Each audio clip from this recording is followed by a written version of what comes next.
لوگوں کا احساس کرنا، خود تکلیف میں رہ کر، خود بھوکے رہ کر لوگوں کو کھانا کھلانا اور اللہ کی رضا پہ خوش رہنا۔ حضور گنجے شکل سے سوال کیا گیا، حضور بتائیں درویش کیا ہوتا ہے؟ فرمایا درویش وہ مقام ہے جو اللہ کسی کو عطا کر دے، وہ نماز زمین پہ پڑھتا ہے لیکن سجدہ عرش مولا پہ نہیں۔ یہ درویش کا مقام ہے۔ آج افسوس کا مقام ہے، ہم نے ہر چرسی بنگی کو درویش بنا دیا۔ نہ بھائی اس کو نہ چھوڑا، یہ درویش ہے۔ کیا چرسی بنگی بھی درویش ہو سکتے ہیں؟ کبھی بھی نہیں ہو سکتے۔ اللہ کے ولیوں کی زندگی ایک ایک لمحہ اس فکر میں گزرتی ہے کہ ابھی سیکنڈ میں جان نکلے گی اور ملک الموت حاضر ہو جائے گا اور روح قبض کر جائے گا، میں اپنے رب کو کیا ہوگا؟ ان کا ہر لمحہ اللہ اور اس کے رسول کی یاد کے لیے۔ پھر کسی نے سوال کیا، حضور یہ بتائیں کہ فقیر کیا ہوتا ہے؟ آپ نے فرمایا بیٹا اللہ کسی کو 18 ریاستوں کی بادشاہی دی اور آنکھ جھپکنے سے پہلے وہ راہ خدا میں اس کو تقسیم کر دے، اس کو فقیر کہتے ہیں۔ پتہ چلا کہ بارگاہ کریم سے فقیر کا جو ترجمہ تقسیم ملتی ہے کہ سخی کو فقیر کہتے ہیں۔ ہم نے آج کل مانگنے والے کو فقیر بنا دیا، بچوں کو بھی کہتے ہیں فقیر آئے دو اسے بیچو۔ میرے بھائیو نماز کی پابندی کریں۔ میرے جدی آقا حضور گنجی شکل فرماتے ہیں جس نے ایک وقت کی نماز کو قضا کر دیا وہ خود کو فرید و دین کا مرید نہ سمجھے۔ کیا نہ سمجھے؟ مرید نہ سمجھے۔ میں یہ سوچتا ہوں کہ اگر یہ فرمان روز قیامت آپ کا چل گیا کتنے مرید ہوئے؟ آج لاکھوں کروڑوں لوگ بابا جی کے نعرے لگاتے ہیں، ان کی محبتوں کے دم بھرتے ہیں، تو سوچے کتنی نمازیں نہیں پڑھی۔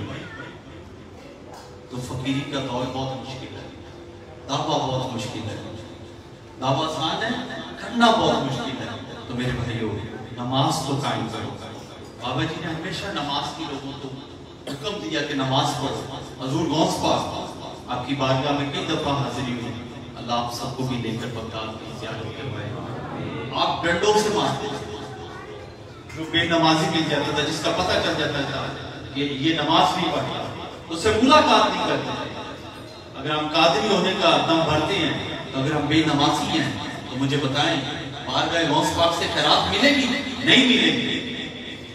اللہ کے ولیوں نے ساری زندگی اللہ کی محبت میں، رسول اللہ کی یاد میں، کیونکہ حضور فرماتے ہیں کہ نماز کے لیے آنکھوں میں ٹھنڈک ہے، تو کیسے یہ اللہ کے ولی اس نماز کو ترک کر سکتے؟ ایک جملہ بالخصوص پنجاب میں بہت مشہور ہے کہ بابا جی 12 سال کنویں میں الٹا لٹکے رہے، ایسا کوئی عمل نہیں بنا۔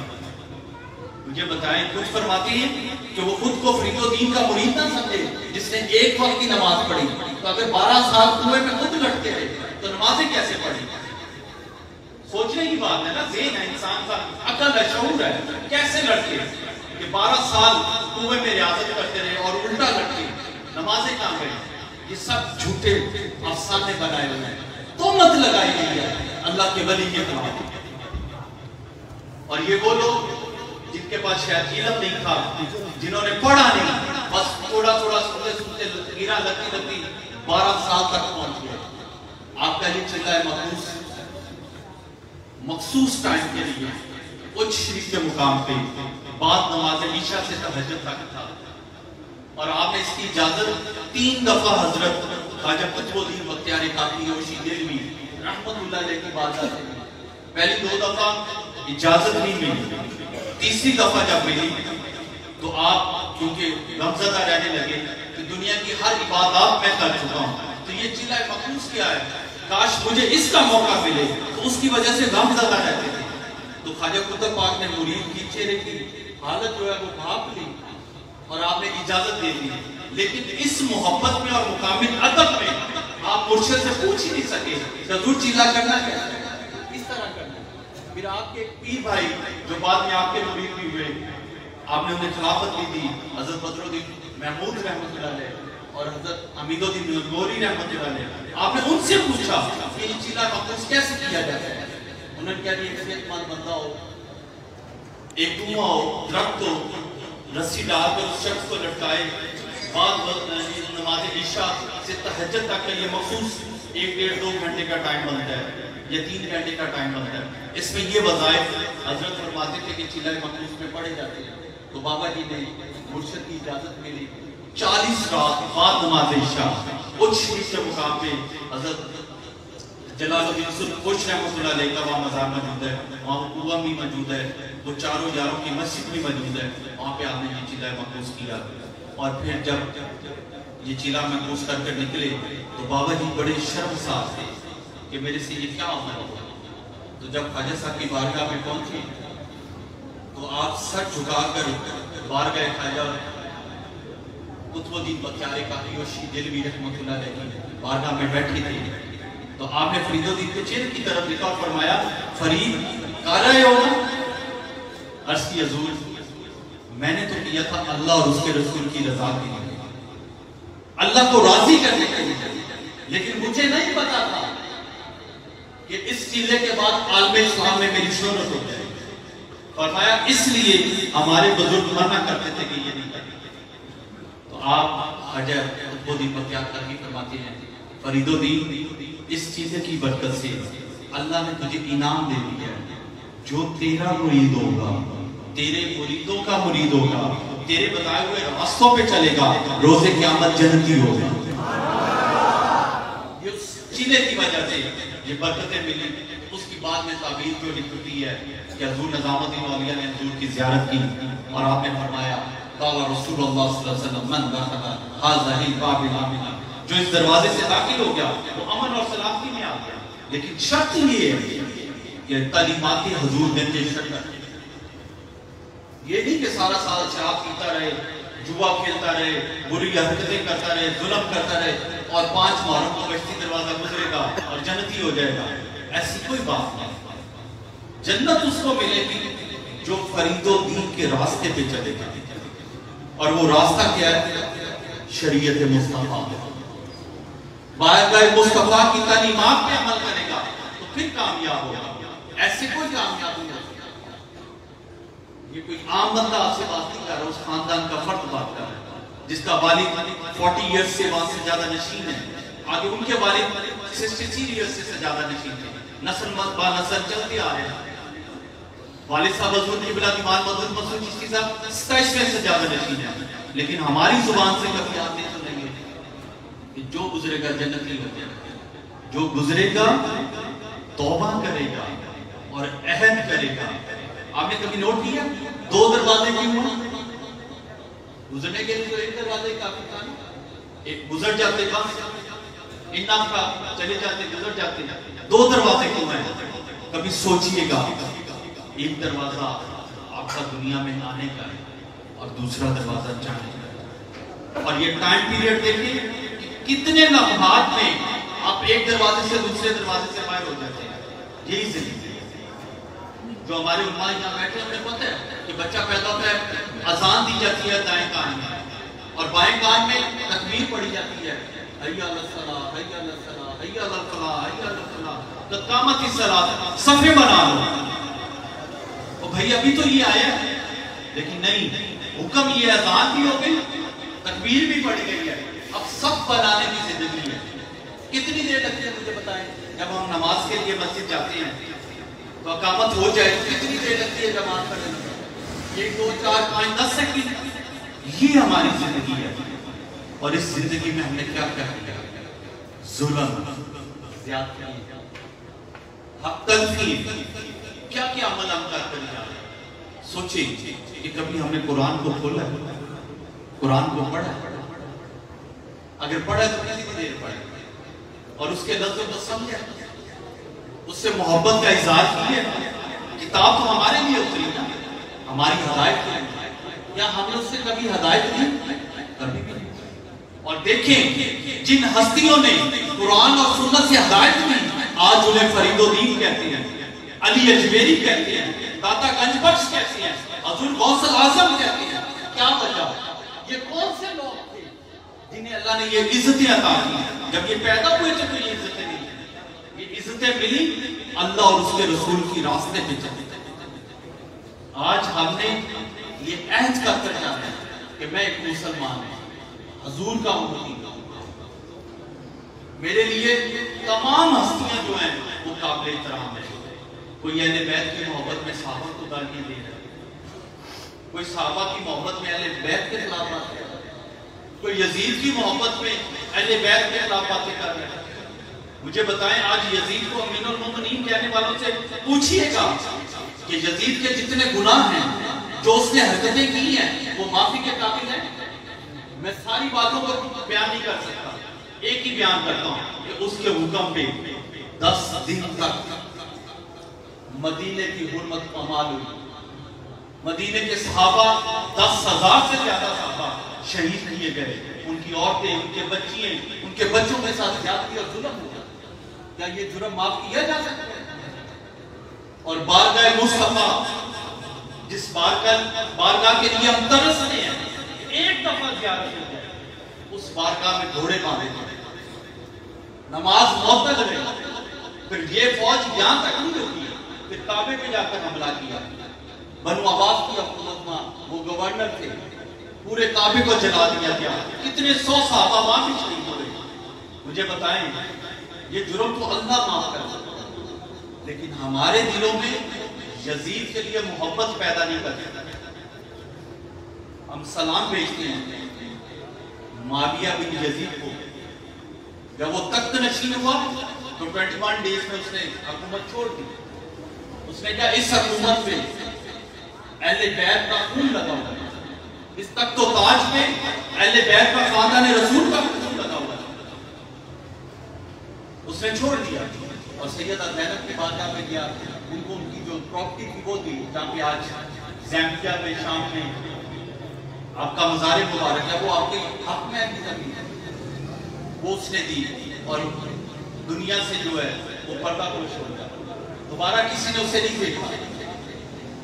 اچھوں میں سے برے پیدا ہوتے ہیں اور بروں میں سے اچھے بھی پیدا ہوتے ہیں، لیکن یہ آج کے چند شر پسند عناصر ہمارے دلوں میں یزید کی محبت کو جگانے میں لگے ہوئے۔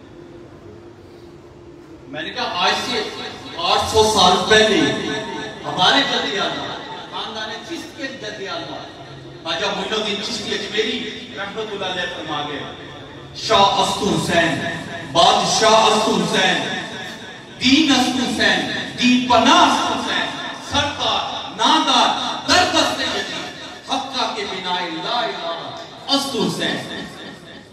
کسی نے آپ کی بارگاہ سے سوال کیا کہ امام علی علیہ السلام کا مقام اس لیے زیادہ ہے کہ وہ کعبے میں پیدا ہوئے ہیں؟ تو خواجہ صاحب کیا خوبصورت فرماتے ہیں، کہتے ہیں یہ تو مہربانی ہے ہماری اماں جی حضور کی، جو چل کر کعبے کی طرف چلے جائے، اگر کچھ دیر ہوتی تو کعبہ انہیں اپنی آغوش میں نہیں۔ یہ تو سیدہ بی بی فاطمہ بنت اسد کی مہربانی ہے جو کعبے کی طرف چلی ہے۔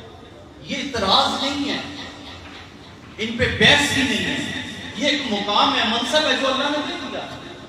مجھے بتائیں کہ مسلمانوں میں بی بی ہاجرہ کسی کی رشتہ دار ہیں؟ نہیں ہے، لیکن ایک مقام تھا اللہ کے نبی کے لیے، وہ پانی کی پیاس کے لیے صفا سے مروہ دوڑی، ساری امت کو لگا دیا، صفا جاؤ مروہ جاؤ، صفا جاؤ مروہ جاؤ، 7 چکر لگاؤ۔ مجھے یہ بتائیں اللہ کو ایک ادا پسند ہے، اسی طرح خاندان رسول کی محبت کی اللہ کو ادا پسند ہے، اور دعائے مصطفیٰ کی کہ دین کی اجرت میری اور میری اہل بیت کی محبت دے۔ ہم تو کلمہ حضور کا پڑھتے ہیں، ان سے محبت کرتے ہیں، جو ان کا وفادار ہے ہم اس کے وفادار ہیں، جو ان کا وفادار نہیں ہم ان سے وفاداری نہیں کر سکتے۔ یہ علم ٹوکل اعلان ہے کہ ہماری محبتیں، ہماری اولاد، ہمارا مال، ہماری جان سب بارگاہ مصطفیٰ پہ قربان۔ آپ یہ دیکھیں بابا جی کا مرید ہے، ظاہر تو میرے ہاتھ میں بیعت ہے، لیکن شعیب ہے تو اس خاندان کا مرید، جس نے مجھے دعوت دی محفل کے لیے، اور میں نے اس سے نہیں پوچھا کہ محفل کب ہے، اور اس نے مجھے نہیں بتایا کہ محفل کب ہے، اور اس محفل کے چکر میں ہم 5 دن پہلے آئے۔ کتنے دن؟ 5 دن۔ جب ہم ایئرپورٹ پہ لینڈ ہوئے تو باہر نکلے تو میں نے کہا محفل کب ہے؟ کہتا ہے حضور ہفتے کو ہے۔ میں کہا یار ہفتے کو ہے تو 5 دن ہم کیا کریں؟ اس کے توسل سے، اس کی محبت کی وجہ سے 2005 میں 4 میں یہ مرید ہوا تھا. تو آپ یہ دیکھیں اس کی محبت یہاں لائی، اور حالانکہ بابا جی کی بارگاہ میں اس سے وہاں خواجہ غریب نواز کے شہزادے خواجہ قطب پاک کا اس سے مخدوم علی احمد صابر صاحب کا اس سے جو دن گزرا اس میں حضور کی 12 ربیع الاول شریف کی رات. میرا اپنا ہمارا وہاں بہت بڑا پروگرام ہوتا ہے، محفلیں ہوتی ہیں، لنگر کا اہتمام ہوتا ہے، نیاز ہوتی ہے، کافی رش ہوتا ہے.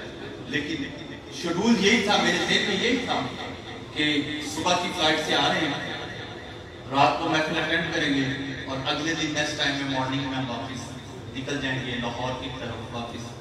لیکن جب مجھے یہ پتہ چلا کہ ہفتے کی محفل ہے تو میں بھی سوچ میں پڑ گیا واپس جاؤں پھر آؤں.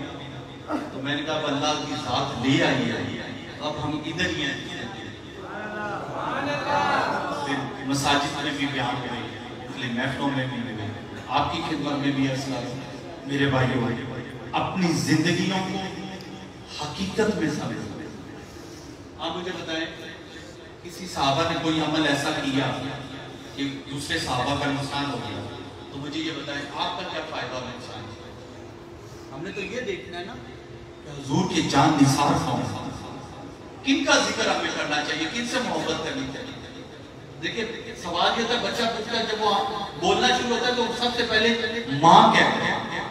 جب اسے تھوڑی ہوش آتی ہے تو اسے پتہ چلتا ہے کہ ایک شخص اور بھی ہے جس سے میرا رشتہ ہے، وہ بابا کہتا ہے. ایسا ہی ہے نا.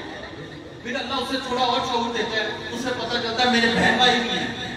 وہ آہستہ آہستہ وہ ان سے محبت کرتا چلتا ہے.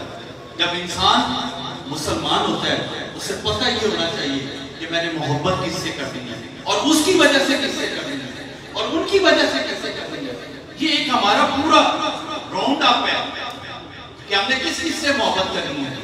میں کہتا ہوں، ہمیشہ کہتا رہتا ہوں کہ آپ ہر اس انسان سے محبت کریں جنہوں نے وفائے رسول کی ہے. ہمارا دین، ایمان، ہر چیز حضور کی ذات ہے. سب سے پہلے حضور کی ذات ہے، باقی سب کچھ بات نہیں.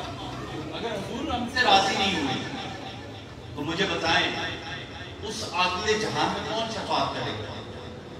حضور راضی ہوں گے تو حضور گنج شکر کی شفاعت کریں گے، بخشش کا سبب کی دعا کریں گے. حضور راضی ہوں گے تو خواجہ غریب نواز بھی کریں گے.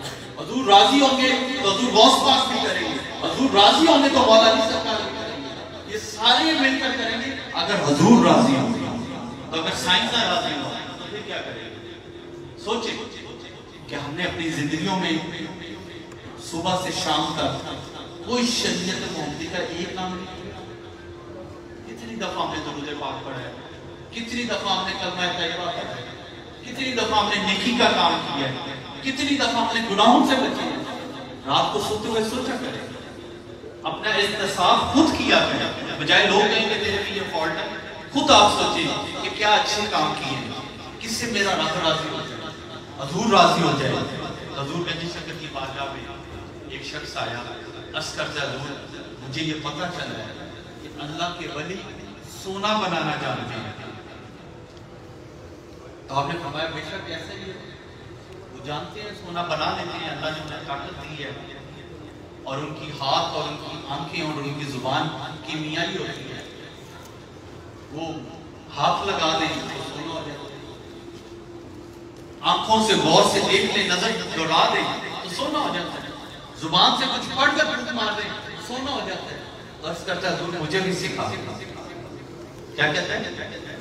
آپ جواب دیں تاکہ مجھے پتہ چلے کہ میں انسانوں کی بستی میں بات کر رہا ہوں. کیا کہتا ہے؟ حضور مجھے بھی سکھا دیں. فرمایا تو سیکھ کر کیا کرے گا؟ عرض کرتا ہے حضور سونا بناؤں گا. فرمایا کہ پھر کیا کرو گے؟ کہتا ہے حضور مارکیٹ میں بیچوں گا، بازار میں بیچوں گا.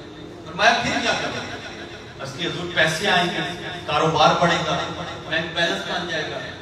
فرمایا پھر کیا کرو گے؟ عرض کرتا ہے حضور شادی کروں گا، بچے ہوں گے، ان کا اچھا مستقبل بنے گا. فرمایا پھر کیا کرو گے؟ کہتے ہیں حضور سکون کی زندگی گزاروں گا. تو فرمایا اگر یہ سب کچھ تیرے پاس ہوا اور جو تو سکون کی زندگی گزارنا چاہتا ہے وہ سکون نہ ہوا تو کیا کرے؟ سوچ میں پڑ گیا کہ واقعی بات ٹھیک ہے کہ اگر یہ سارا کچھ میرے پاس ہوا اور سکون ہی نہ ہوا پھر کیا کروں گا؟ تو فرمایا اس سے بہتر نہیں ہے کہ میں تجھے سکون کا نقصہ بتا دوں کہ تو اتنا وقت کرنے کے بعد سکون حاصل کرنا چاہتا ہے، تو میں تجھے سکون کا نقصہ بتاتا ہوں کہ تیری زندگی سکون سے گزر جائے. تو تھڑ تھڑاتی کی آواز میں اب کیونکہ وہ جو تمنا لے کر آیا تھا وہ تو نہیں پوری ہوئی. آپ نے ایسے چیز کو اٹھایا اور فرمایا یہ دیکھ کیا ہے؟ تو وہ مٹی کا ڈھیلا تھا. فرمایا دیکھ کیا ہے؟ عرض کرتا ہے حضور یہ تو سونے کا ڈھیلا ہے. فرمایا نہیں ہے تو مٹی کا ڈھیلا ہے. یہ مٹی کا ڈھیلا ہے. کہتا ہے حضور میں دیکھ رہا ہوں یہ سونے کا ہے. فرمایا اگر اللہ مٹی کو سونا کرنا چاہے تو کوئی روک نہیں سکتا، لیکن اللہ نہیں چاہتا کہ یہ مٹی سونا ہو، تو لہذا یہ مٹی دوبارہ مٹی ہو گئی. تو جب اس نے شہنشاہ فرید کے ہاتھ میں یہ دیکھا اور عرض کرتا ہے حضور میرے نصیب میں تو سکون کی دعا کریں. فرمایا میرے بیٹا جس دل میں اللہ اور اس کے رسول کا ذکر نہیں ہوتا اس دل میں سکون بھی نہیں. آج ہم بیٹھے ہیں نا، دلوں میں سکون کیسے آئے گا؟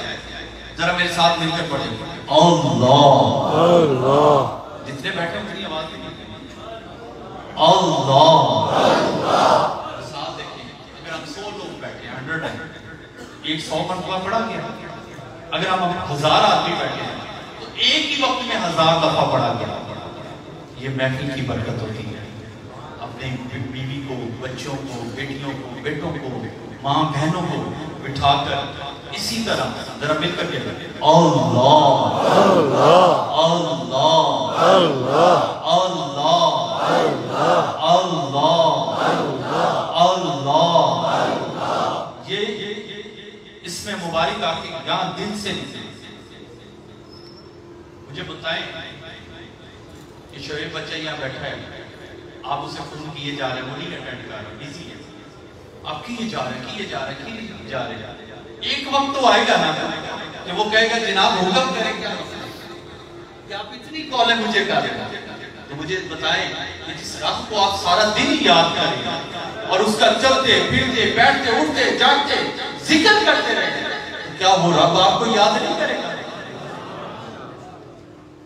لیکن مسئلہ یہ ہے کہ ہم نے اپنے رب کو چھوڑ کر در بردر کی ٹھوکریں کھانے پہ خود کو مجبور کر دیا. کبھی اس بارگاہ میں سجدہ تو پیش کریں، کبھی یہ تو کہیں کہ مولا میں تیری عبادت اس لیے کرتا ہوں کہ تو عبادت کے لائق ہے. میں تیری بارگاہ میں سجدہ اس لیے پیش کرتا ہوں کہ تو سجدے کے واقع لائق ہے. تو نے مجھے انسان بنایا. اگر تو مجھے جانور بناتا تو مجھے وہ بات یاد آ جاتی ہے. حضرت جنید بغدادی رحمۃ اللہ علیہ، میں نے رات کو بھی عرض کی، بازار سے گزر رہے کتا آ گیا، عرض کرتا ہے یا جنید بتائیں اللہ کی بارگاہ میں آپ نے ازل میں کیا عمل ایسا کیا تھا کہ اللہ نے آپ کو جنید بغدادی بنا دیا، اور میں نے کون سا گناہ کیا تھا کہ اللہ نے مجھے کتا بنا دیا؟ تو پتہ کیا چلا کہ یہ ہمارا کمال نہیں ہے، ہماری کوئی اوقات نہیں ہے، نہ ہماری کوئی وجود ہے. یہ اس رب کا کرم ہے جس نے اپنے محبوب کی خاطر ہمیں انسان بھی بنایا اور اس کا امتی بھی بنایا. یہ فضیلت ہے. مال ہو یا نہ ہو، دنیا داری ہو یا نہ ہو، لیکن سب سے بڑی دولت اللہ اور اس کے رسول کی محبت. اس پہ کوئی کمپرومائز کسی سے نہ کیا گیا. جو اللہ کی محبت میں آپ کے دل میں بات آ جائے اس عمل کو کیا کرے. بس یہ دیکھا کرے کہ شریعت نے اس عمل سے منع تو نہیں کیا. اگر شریعت نے منع کیا تو پھر وہ عمل نہیں کر سکتے. اگر شریعت نے کوئی حکم جاری نہیں کیا، منع نہیں کیا، خاموشی کیا کی ہے، وہ عمل آپ کر سکتے ہیں. جیسے آپ کے دل میں خیال آتا ہے کہ حضور کی ولادت کا دن ہے، ہم لائٹیں لگائیں. شریعت نے تو منع ہی نہیں کیا، کیونکہ اس زمانے میں چراغ جلائے جاتے تھے، شمع روشن ہوتی تھی. آج اس کا چینج کر کے لائٹیں آ گئی. اگر وہی 800 سال پیچھے چلے جائیں تو یہاں مشالیں لگنے ہوئی تھی. تو آپ یہ دیکھیں، اگر آپ کا دل چاہتا ہے کہ حضور کی ولادت کا دن ہے، میں آج نیت کرتا ہوں کہ سارا سال لوگوں کو فی سبیل اللہ لنگر کرواؤں گا اور اچھے سے اچھا لنگر کرواؤں گا. غریبوں کی مدد کروں گا، جن کے پاس کاروبار نہیں ان کے لیے کاروبار کی کوشش کروں گا. یہ اچھی اچھی نیت کریں، کون منع کرتا ہے؟ لیکن ہم فرقوں میں چلے جاتے ہیں، کوئی کہتا ہے وہابی کافر ہے، کوئی کہتا ہے سنی کافر ہے، کوئی کہتا ہے شیعہ کافر ہے، کوئی کہتا ہے دیوبندی کافر ہے۔ میں آپ کو ذمہ داری سے کہتا ہوں، آپ کسی بھی فرقے سے ہو، صرف آپ مرزائی نہیں ہونا چاہیے۔ مرزائیت ہمارے ان فرقوں کی وجہ سے بہت تیزی سے انسان کو کمیونسٹ نہیں ہونا چاہیے، دیکھ نہیں ہونا چاہیے۔ مسلمانوں میں کسی بھی فرقے میں چلا جائے، اگر اس فرقے میں اللہ اور اس کے رسول کی محبت ملتی ہے جانا چاہیے۔ بابا جی تو کبھی کسی کو کافر نہیں کہتے تھے۔ مجھے کسی نے سوال کیا کہ حضور بتائیں میں بابا جی کو نہ مانوں کہ میں کافر ہو جاؤں گا؟ میں کہا کبھی بھی نہیں ہوگا۔ تو اولیاء کو نہ مان، تو ولیوں کو نہ مان، تو کافر نہیں ہو سکتا۔ تیرا کافر ہونے کے لیے حضور کی ذات کا انکار کرنا ضروری ہے، قرآن و سنت کا انکار کرنا ضروری ہے، اس کے علاوہ تو کافر نہیں ہو سکتا۔ انہوں نے کہا جی ہم کسی کا بھی ذکر کر دیتے ہیں، کہتے ہیں یہ کافر ہے۔ تو میں نے کہا بابا جی سے بڑا خوبصورت فرماتے ہیں کہ آپ فرماتی ہیں آپ جس کو بھی کال کرتے تھے بندہ خدا کی نظر سے دیکھتے تھے کہ میرے رب کی تکلیف ہے، اس کو ہدایت اللہ نے دے دی۔ حضور خواجہ خواجگان خواجہ معین الدین چشتی اجمیری یہ اس بارگاہ سے فیض لے کر آئے۔ میں نے آج چند دن پہلے ایک ملک ہے برازیل، اور شاید ہمارے مسلمان بھائی کافی ادھر سے بھی عمرے پہ جاتے ہیں، انڈونیشیا، وہاں کا ایک ملک ہے، وہاں ایک عالم دین ہے۔ آپ دیکھیں وہ تبلیغ کیا کرتے ہیں، وہ بندوں میں جا کر تبلیغ نہیں کرتے، وہ طوائفوں کے پاس جاتے ہیں۔ کن کے پاس جاتے ہیں؟ طوائفوں کے پاس جاتے ہیں۔ ان کے علاقے میں مین روڈوں پہ لڑکیاں جو ہیں وہ طوائفیں کھڑی ہوتی ہیں، ان کے پاس جاتے ہیں۔ مجھے بتائیں عالم دین ہو، چہرے پہ داڑھی ہو، امامہ پہنا ہو، توپ پہنی ہو، ہاتھ میں تسبیح ہو، تو آپ سوچیں کہ وہ کیا معیار ہوگا کہ ایک طوائف کے پاس یا 5-10 طوائفوں کے پاس وہ کھڑے ہیں اور ویڈیو بن رہی ہے، اور پھر ہم نے دیکھا کہ وہی طوائفیں جو ننگے بدن کھڑی تھی، انہوں نے اپنے بدنوں کو ڈھانپا بھی، حجاب بھی پہنے، ان کے ساتھ روم میں بھی گئی، ان کی تبلیغ بھی سنی، اور بعد میں روئی بھی، اور اپنی زندگیوں پہ شرمساری بھی کی کہ ہم کس دلدل میں تھے۔ میں نے کہا بیٹا میرے بھائی، مجھے کس نے یہ ویڈیو سینڈ کی، میں نے اسے یہ جواب دیا، میں نے کہا بیٹا یہ کام خواجہ غریب نواز نے 900 سال پہلے کیا۔ آپ کو پتہ چلا کہ اجمیر میں ایک طوائف آ گئی ہے اور مریدین کی تعداد کم ہو گئی ہے، ادھر لوگ جاتے ہیں اس کا مجرا دیکھنے، اس کا ڈانس دیکھنے، اس کا پروگرام دیکھنے جاتے ہیں۔ آپ تو جب پتہ چلا آپ بھی چل پڑے اور جا کر اس کے دروازے کے آگے آپ نے جان نماز بچھا دی اور بیٹھ گئے۔ اب جو آئے خواجہ غریب نواز کو دیکھے اور واپس چلا گیا۔ طوائف نے اپنی کنیز سے کہا کہ کیا بات ہے آج کوئی آیا نہیں ہے؟ اس نے کہا میں باہر دیکھ رہا ہوں کہ کیا حالات ہے۔ جب وہ آئی تو دیکھا ایک درویش مصلی ڈال کر جو ہے دروازے کے آگے بیٹھے ہیں۔ اس نے کہا کوئی درویش بیٹھا ہے، شاید اس کی وجہ سے لوگ نہیں آ رہے۔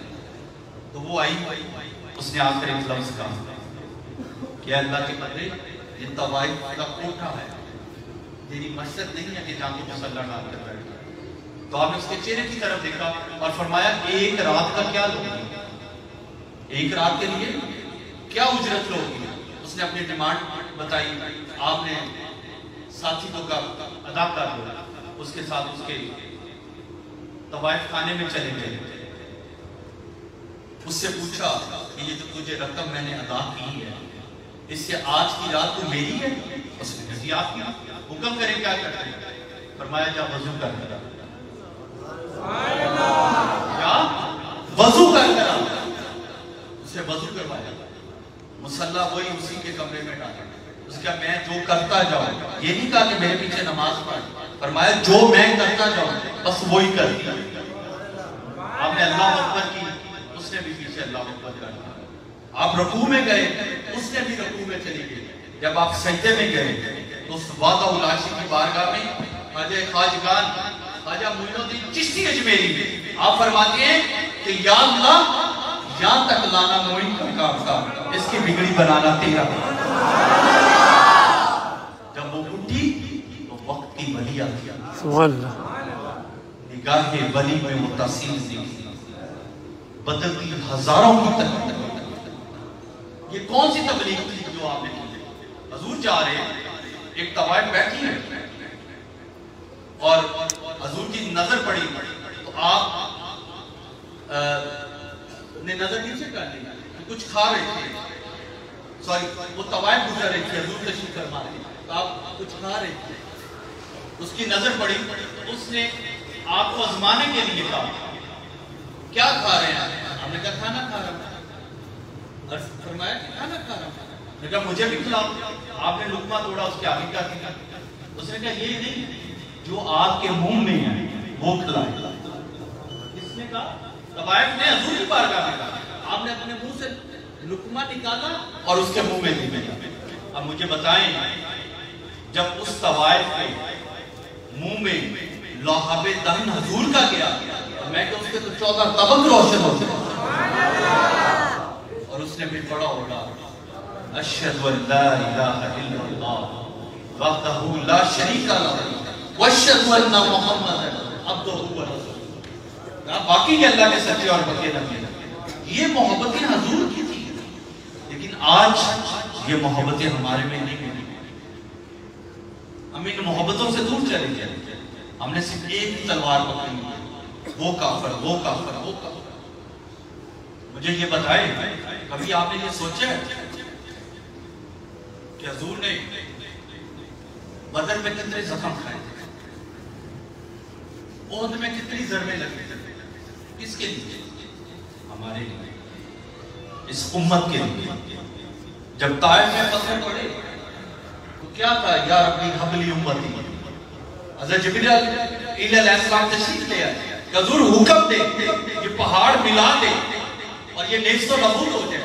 فرمایا نہیں، اللہ نے مجھے وَمَا أَرْسَلْنَاكَ إِلَّا رَحْمَةً لِلْعَالَمِينَ بنا کر دیا، میں ان کے لیے بددعا نہیں کرتا۔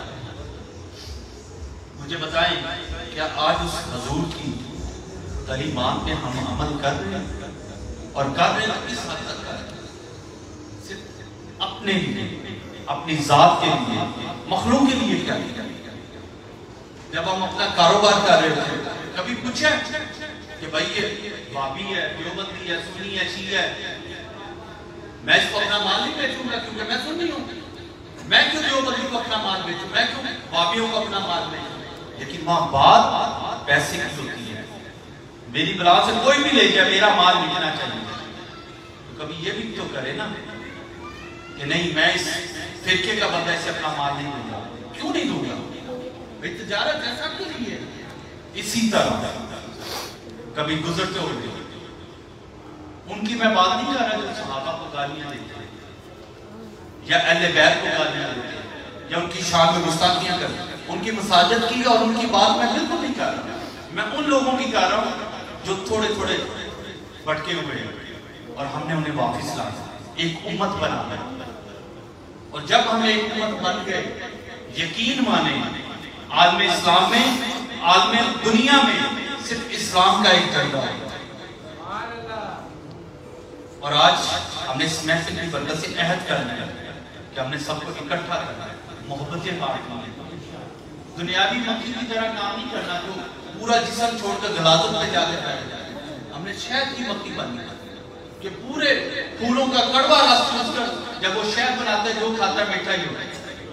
ہم نے میٹھا بانٹنا ہے، اپنی سوچ کو میٹھا کرنا ہے، اپنے ارادوں کو میٹھا کرنا ہے، اور اگر کوئی بات کر بھی لے میں اپنی بات کروں، کبھی فیملی میں کوئی مسئلہ ہو جائے نا ہمارے حضور کے ساتھ تو وہ مجھے بلا لیتے ہیں کہ آپ پیش ہو یہ مسئلہ ہوا ہے، تو میں ایک ہی بات کہتا ہوں، ان کے قدموں کو ہاتھ لگا کہ ماں جی ہمیں معاف کر دیں، اللہ اور اس کے رسول کے لیے معاف کر دیں، بڑوں کے ساتھ بحث نہیں کی جاتی ہے، یہ میں اپنے گھر کی مسئلہ ہوں۔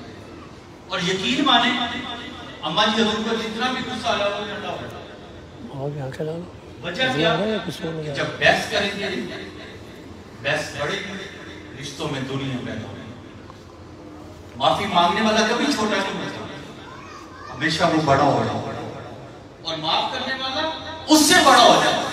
اب دیکھیں تو صحیح، لیکن افسوس مجھے اس بات کا ہمیشہ ہوتا ہے کہ جو صدقہ خیرات، جو عشر زکوٰۃ ہے، سب اب مدارس کو دیے جاتے ہیں، سارا غلاظت کا پیسہ جو ہے نا ہم نے قرآن کے لیے اور دین کے لیے وقف کر دیا.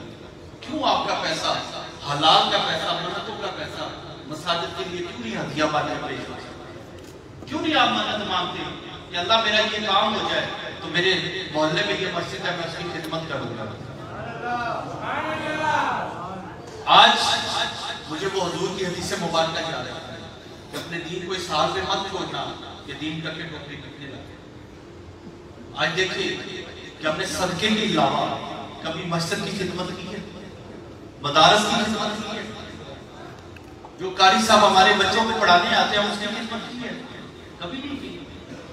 قاری صاحب کو 100 روپیہ کو مانگ لیں کہ جی ہدیہ 100 روپیہ آپ قرآن پاک کا دیتے ہیں تو کہتے کل تو دیا تھا، تو وہ بھی آگے سے